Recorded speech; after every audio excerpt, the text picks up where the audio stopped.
സ്വീകരിക്കണമെന്ന് പ്രോട്ടോക്കോളുണ്ട്. രേഖകൾ പരിശോധിച്ചപ്പോൾ അതെല്ലാം ചെയ്തിട്ടുമുണ്ട്. അപ്പോൾ അങ്ങനെ സംഭവിച്ചപ്പോൾ അത് തീർച്ചയായിട്ടും ഗൗരവമായിട്ട് തന്നെയാണ് എടുക്കുന്നത്. ഈ മെഡിക്കൽ ഉപകരണം പ്രധാനത്തിൽ തന്നെയാണ് സ്ഥിരീകരിക്കാൻ പറ്റിയിട്ടുള്ളത്. മെഡിക്കൽ ഉപകരണം അത് പുറത്തെടുത്ത് നടത്തിയ പരിശോധനയിൽ മാത്രമേ നമുക്ക് അത് അറിയാൻ പറ്റുള്ളൂ. എല്ലാവരും ടീമെല്ലാം നിലവിൽ ഇപ്പോൾ ഒരു സർവീസിലുള്ളവരുമുണ്ട്, ഇല്ലാത്തവരുണ്ട്. അതായത് ഇപ്പം നിലവിൽ ഈ ഹോസ്പിറ്റലിൽ വർക്ക് ചെയ്യുന്ന അന്നത്തെ HODയുടെ നേതൃത്വത്തിലുള്ള ഡോക്ടർ ലതാംബിയ മാഡത്തിന്റെ യൂണിറ്റിലാണ്. പക്ഷേ ആ യൂണിറ്റിലെ അസിസ്റ്റന്റ് പ്രൊഫസറിന്റെ നേതൃത്വത്തിലാണ് ഈ സർജറി നടന്നത്.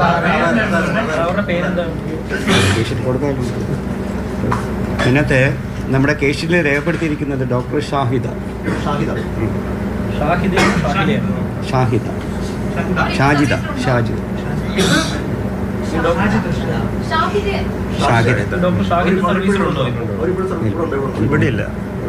ഇവിടെയില്ല. ട്രാൻസ്ഫർ ആയിപ്പോയി. 5 വർഷം മുമ്പ് നടന്ന സംഭവമല്ലേ, ട്രാൻസ്ഫർ ആയിപ്പോയി.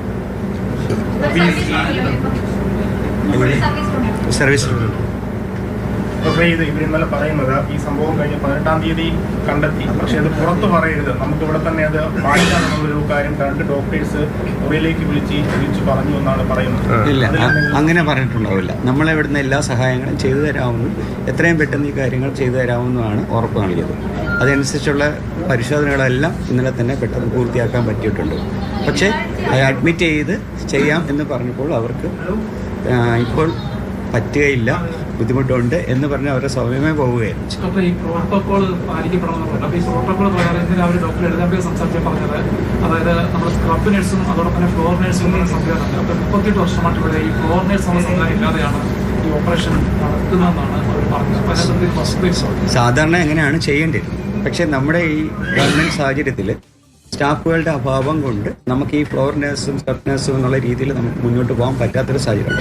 അപ്പോൾ incharge sister, setting sister, scrub nurse ഇങ്ങനെയുള്ള രീതിയിലാണ് നമ്മൾ പോയിരിക്കുന്നത്. എല്ലാവരും ഒരുമിച്ച് എല്ലാ ജോലിയും ഒരുപോലെ തന്നെ എല്ലാവരും അഡ്ജസ്റ്റ് ചെയ്ത് പോകും. കാരണം അത്ര ഷോർട്ടേജ് നിൽക്കുന്നൊരു സ്ഥലമാണ്. മാൻ പവറിൻ്റെ ഷോർട്ടേജ് ഉള്ളതുകൊണ്ട് ഈ പറയുന്ന സ്പെസിഫിക് ഏരിയയിലേക്ക് ഓരോ ഫ്ലോർ നഴ്സ്, സ്ക്രബ് നഴ്സ് നമുക്ക് കൊടുക്കാൻ പറ്റാത്തൊരു സാഹചര്യങ്ങൾ ഉണ്ടായിട്ടുണ്ട്. ഉണ്ട്.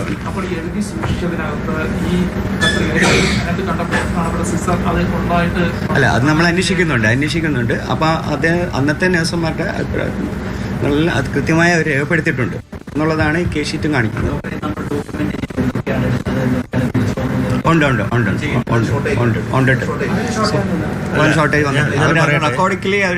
ഞാൻ പറയട്ടെ, നമ്മൾ ഇപ്പോൾ 5 വർഷം മുമ്പ് നടന്നൊരു കാര്യം എന്ന് പറഞ്ഞാൽ നമ്മൾ കേസ് ഷീറ്റിനെ ആധാരമാക്കിയാണ് എല്ലാം നമ്മൾ അറിയുന്നത്. ആ കേസ് ഷീറ്റ് ഞങ്ങൾ പൂർണ്ണമായിട്ടും അത് തിരിച്ചെടുത്ത് അത് പരിശോധിക്കുകയുണ്ടായി. അതിനകത്ത് ഓപ്പറേറ്റീവ് നോട്ട്സ് എന്ന് പറഞ്ഞിട്ട് വിശദമായിട്ട് ഈ സർജറി നടന്നപ്പോൾ ഉണ്ടായ എല്ലാ കാര്യങ്ങളും രേഖപ്പെടുത്തുന്നുണ്ട്. അതല്ലേ നമുക്കിനിയിപ്പോൾ ആശ്രയിക്കാൻ പറ്റുള്ളൂ. അതിനകത്ത് എഴുതിയിരിക്കുന്നത് സർജറി നടന്നതിന് ശേഷം ഈ ചാർജുള്ള, അതായത് സ്ക്രബ് സിസ്റ്ററായിട്ടുള്ള സിസ്റ്റർ ഇവിടെ ഉപയോഗിച്ച ഉപകരണങ്ങൾ, അതോടൊപ്പം തന്നെ മോപ്പ് ഉള്ള സാധനങ്ങൾ, ഇതെല്ലാം തന്നെ അവരത് സ്ഥിരീകരിക്കുകയും ആണ് സർജറി പൂർത്തിയാക്കിയതെന്നും രേഖപ്പെടുത്തിയിട്ടുണ്ട്. ഉണ്ട്. അതായത് 20 വർഷം മുമ്പ് ഇവർക്ക് ഒരു സർജറി നടത്തിയിട്ടുണ്ട്. കുടുങ്ങാനുള്ള സാധ്യത കുടുങ്ങാനുള്ള സാധ്യത ഉണ്ടെന്ന് പറഞ്ഞേക്കുന്നുണ്ട്. പക്ഷെ അപ്പോഴും ഈ ഓപ്പറേഷൻ ചെയ്യുമ്പോൾ അത് കണ്ടെത്തേണ്ടതാണ്. കാരണം ലാപ്രോട്ടമി എന്ന് പറയുന്ന ഒരു വലിയ സർജറിയാണല്ലോ അവർക്ക് ചെയ്തത്. അപ്പോൾ ഒന്നും കണ്ടെത്തിയതായിട്ടൊന്നും അതിനകത്ത് സൂചിപ്പിച്ചിട്ടില്ല.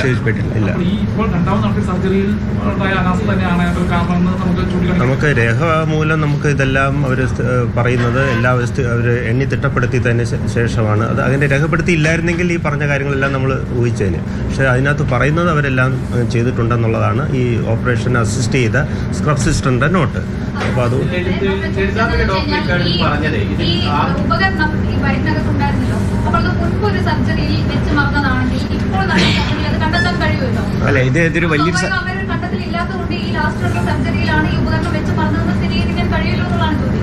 ഇങ്ങനെ യുക്തിപൂർവ്വം ചിന്തിച്ചു കഴിഞ്ഞാൽ നമുക്ക് അങ്ങനെ പറയാൻ പറ്റുള്ളൂ. കാരണം വലിയ സർജറിയാണ് നമുക്ക് രണ്ടാമത് ചെയ്തത്. 3.5 കിലോഗ്രാമുള്ള വലിയ ട്യൂമറാണ് ചെയ്തത്. അപ്പോൾ ഒരു വലിയ സർജറി തന്നെയായിരുന്നു. അപ്പോൾ അത് ആ സമയത്ത് കണ്ടെത്തിയിട്ടില്ല, അങ്ങനെ വേറെ ഒന്നും കണ്ടിട്ടില്ല. പിന്നെ ഞാൻ മുമ്പേ സൂചിപ്പിച്ചതുപോലെ ഈ സർജറി ചെയ്തൊരു സാഹചര്യം കൂടെ നമ്മളൊന്ന് പരിഗണിക്കണം.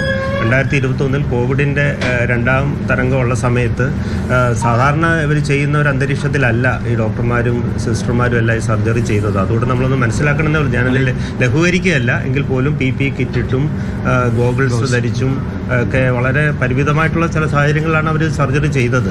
അതും ഒരു നമ്മൾ പരിഗണിക്കേണ്ട ഒരു കാര്യമാണെന്ന് ഞാൻ സൂചിപ്പിച്ചതേ ഉള്ളൂ.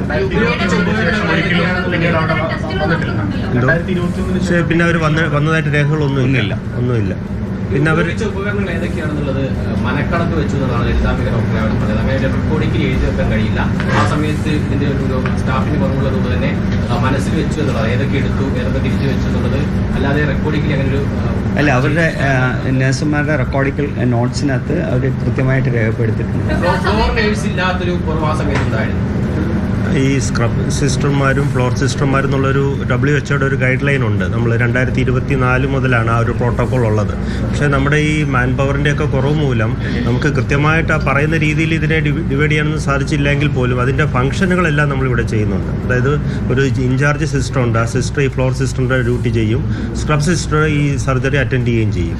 കൃത്യമായിട്ട് ഈ അവർ പറയുന്ന പോലെ ഗൈഡ് ലൈൻ അനുസരിച്ച് ആളുകളെ കൊടുക്കാൻ നമുക്കില്ല, പ്രത്യേകിച്ചും കോവിഡ് കാലത്ത് തീർച്ചയായിട്ടും ഇല്ല. പക്ഷെ അത് ഉദ്ദേശിച്ച എല്ലാ ഫംഗ്ഷൻസും ഈ ഉള്ളവരെ കൊണ്ട് നമ്മളത് ചെയ്തിട്ടുണ്ട്. അതുകൊണ്ട് എങ്ങനെ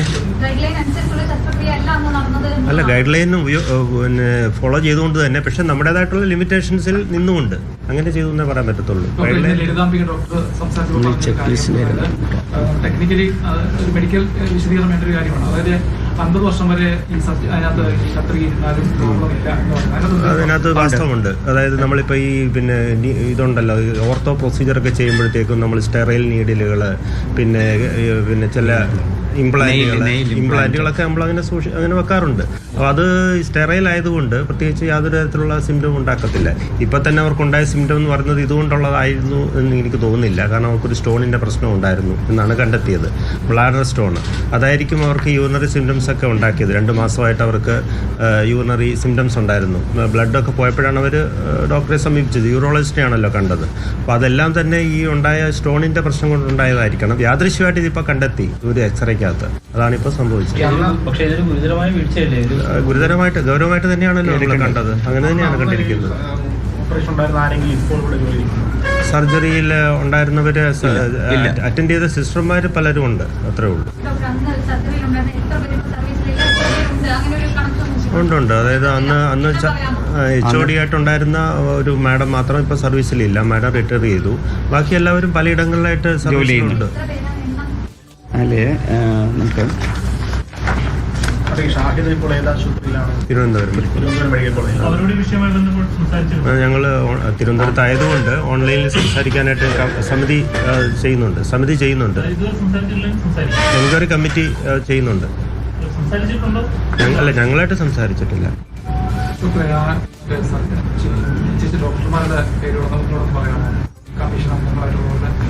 കമ്മീഷണർ ഡോക്ടർ ലക്ഷ്മി RMO ആണ് ചെയർപേഴ്സൺ.